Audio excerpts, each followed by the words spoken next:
Assalamualaikum warahmatullahi wabarakatuh. Sekali lagi kita berada dalam siri review buku ini, buku tata cara solat dan wuduk.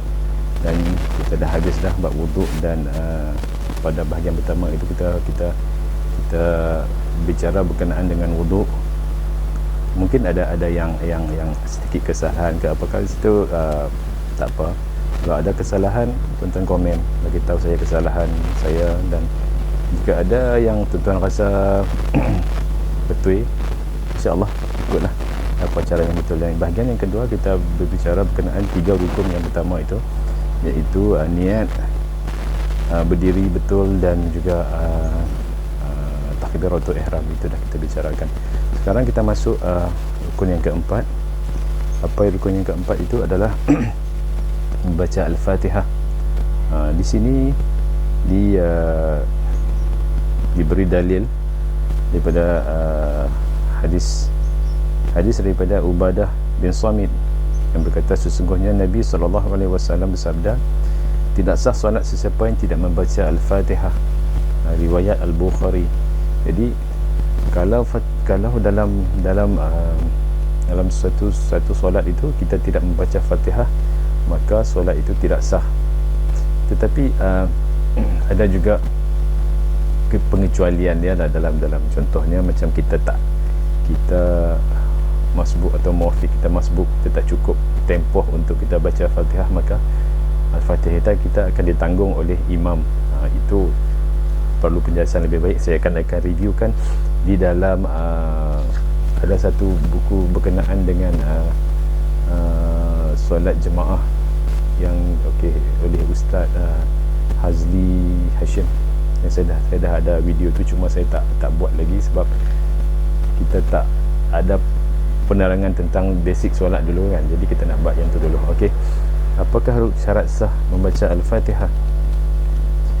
Syarat sah membaca Al-Fatihah, pertamanya diri sendiri mendengar Al-Fatihah yang dibaca. Sebab ini ada rukun qawli, yang ada 5 perkara tu kan, 5 rukun tu.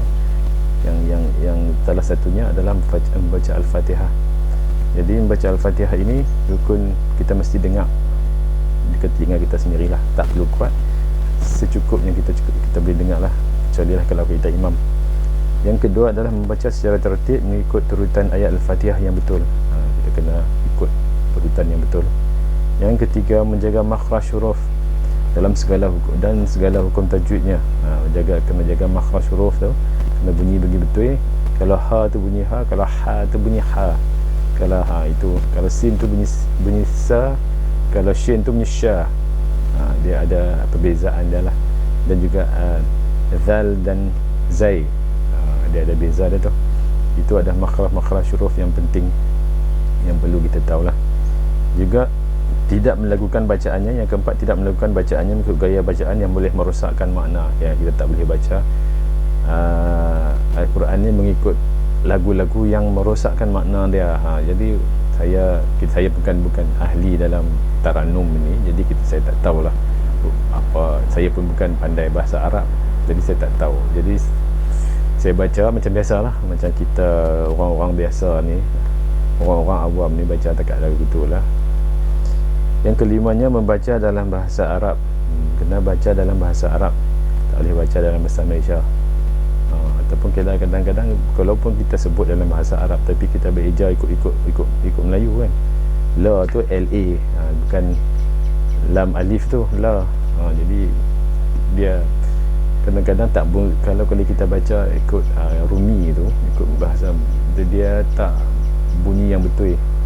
Bunyi kha ke ha ke, dia ada kelainannya kalau dalam bahasa Arab juga dalam bahasa Rumi. Yang keenam, tak boleh membaca terjemahannya. Tak ada, kita nak Fatihah Bismillahirrahmanirrahim, kita baca dengan nama Allah, sebut sekali dengan terjemahan dia, tak boleh lah. Kita baca Fatihah tu, saya baca Arab tu sudah, baca Al-Quran tu sudah. Yang ketujuhnya, mesti membacanya dalam keadaan berdiri, baca dalam keadaan berdiri. Dan jika rokok masih lagi menyempurnakan bacaan Fatihahnya, maka solatnya batal dan wajib ia mengulangi semula bacaannya, mengulai semula solatnya. Jadi kalau kita contohnya kita kita baca Fatihah tu masa berdiri dah. Kalau rokok tu kita duduk sambung baca Fatihah lagi, maka batal lah solat kita tu, terbatal. Tak sah, kita tak sah, aku tak batal, aku cuma ni lah. Kita tak tahu hukum kata batal, jadi kita batal lah. Jadi kita jangan memandai-mandai kata aku baca Fatihah sampai habis walaupun dalam rokok.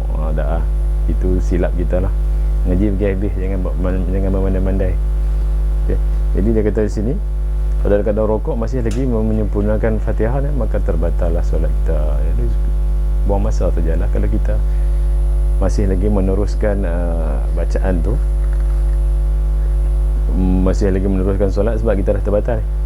Kita kena mengulangi semula. Jadi kita kena tahulah, jangan takat duduk putih iya datang iya tu berderet-deret, jadi orang dah pergi ke mana dah, kita duk iya lagi, jadi kita tak lepas-lepas. Jadi membaca Al-Fatihah, kita ada di sini surah Al-Fatihah tu kita baca, dan sebaik-baiknya kita tahu makna dia, kan. Jadi dia ada di sini, dia ada di sini kan, jadi kita bacalah. Kalau kita tak boleh baca, kita kena minta orang ajak kita baca dengan betul, dan kita kena mempendengarkan bacaan kita supaya bacaan yang kita baca tu adalah betul. Sebab ini kita nak bersolat hari-hari.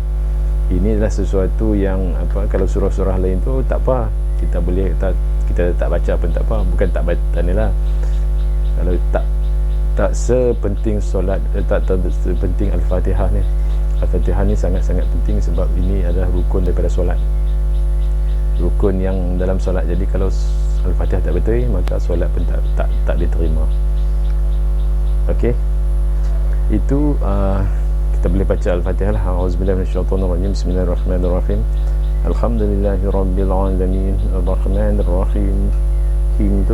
Ar-Rahmanirrahim, him tu yang habadah.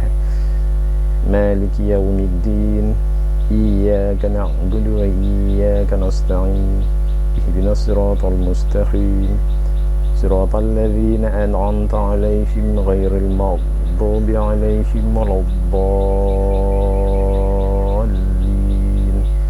Jadi maknanya, dengan nama Allah yang Maha Pemurah lagi Maha Mengasihani.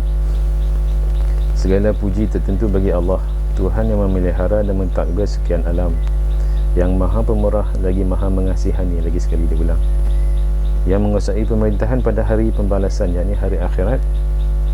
Engkaulah sahaja ya Allah yang kami sembah, dan kepada Engkaulah sahaja kami memohon pertolongan. Tunjukkan kami jalan yang lurus, iaitu jalan orang-orang yang Engkau kurniakan nikmat kepada mereka, bukan jalan orang-orang yang telah Engkau murkai, dan bukan pula jalan orang-orang yang sesat. Itu adalah rukun yang keempat. Okey, kita berhenti satu rukun dulu, dan kita akan sambung dengan rukun yang kelima selepas ini. Okey, baik, terima kasih. Assalamualaikum warahmatullahi wabarakatuh.